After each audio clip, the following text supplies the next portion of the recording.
Hello, guys, and welcome. I just want to quickly talk about the result between Spain and Costa Rica. And obviously, if you haven't seen the game, the result is 7-0. Now, crazy. I think everyone expected it to be a high scoring game, especially with Spain and the squad they have. But 7-0, wasn't expecting that. I was thinking maybe along the lines 4-5.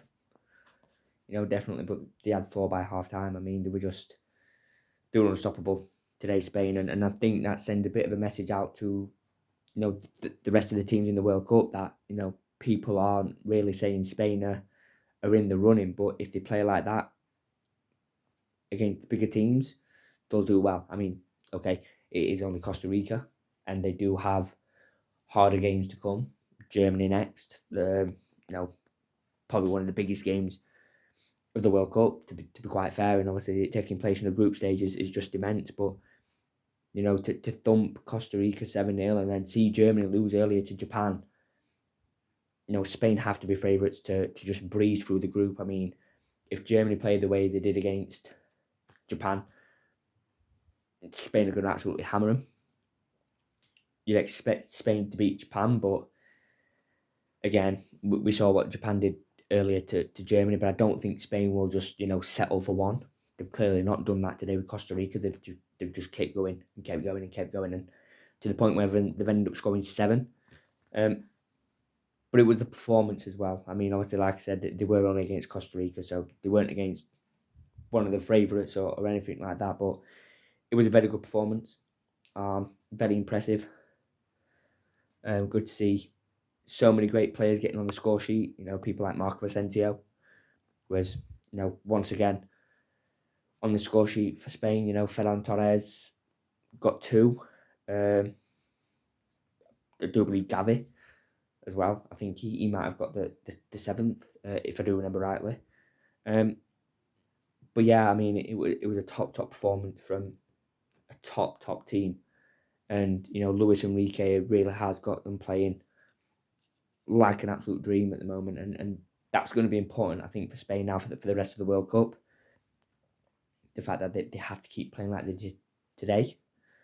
I think the main question is, obviously, can they keep up this level of performance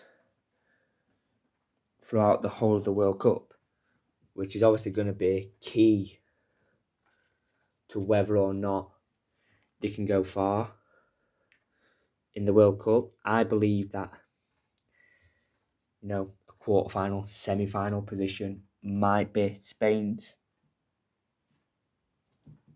limit in this World Cup. They're not the World Cup of, they're not the team of 2010 or the 2008 Euro winners or the 2012 Euro winners at that. That they're not quite that same squad, but they have some fantastic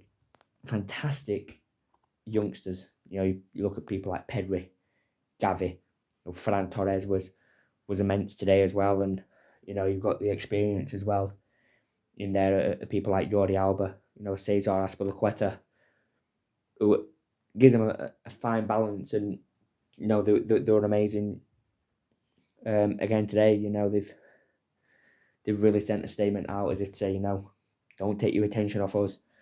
Don't write us off. I mean, we might have a young squad, a very young midfield in the likes of Gavi and Pedri, 17 and 18 respectively, but don't write them off. Gavi is going to be a star for the future. Pedri's already a world-class midfielder at just 18, and he's going to be a special talent. He is. He's going to be. I can 100% see the comparisons with Andres Iniesta. Yeah, I think he can definitely eclipse, his potential and everything like that. He was great again today. He ran that midfield to Spain, and again, okay, yeah, it's only Costa Rica, but if he can play like that again today, how he did today against Germany, then I think he's got to be one to watch. And for 100%, Spain are definitely a team to watch now. I'd love to hear what you think in the comments down below. Did you expect it to be 7-0? I think many people expected them to win. Let me know in the comments. If you did enjoy, please leave a like and please subscribe for more videos that will be coming during the World Cup. Anyway, guys, I will see you soon.